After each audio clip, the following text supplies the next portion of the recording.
You also have this here, which is kind of just a hanging piece of meat. I'm just gonna kind of square this up here. Make sure we get a nice, even cook. I also like to trim the very far edge, just to get rid of this piece that's been exposed to some oxygen and it's oxidized.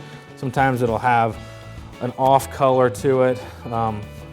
Just like to get rid of that. Again, don't throw any of this away.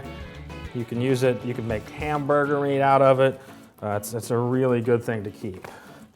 And then over here, we're also gonna trim off this side of fat and square it up. So then, again, here's the point, here's the flat. There's a really tough piece of fat. It's kind of a V or a triangle in there, and we wanna get most of that out of there. So just kind of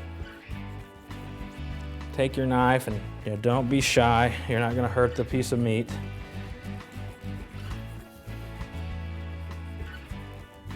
And really get in there and kind of expose this V.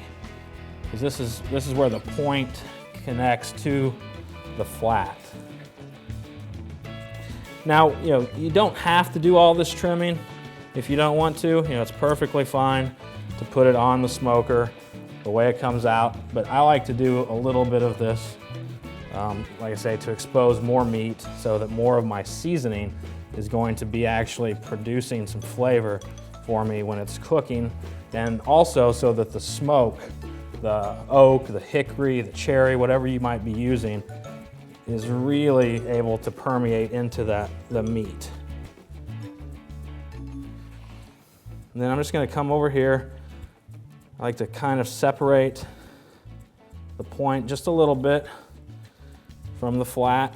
This will give you also a really good guide when you want to cut this point off of the flat after the cooking process is done for the flat part where you want to put this back on for burnt ends.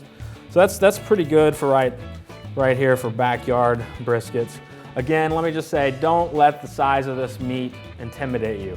It is a big piece of meat, but there's really little difference in cooking this than cooking a steak or a chicken other than time.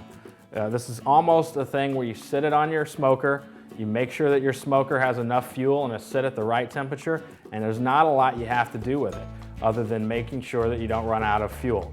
So give this a try. I guarantee you're gonna be really thrilled with the results. You're gonna have a succulent, juicy, tender piece of meat.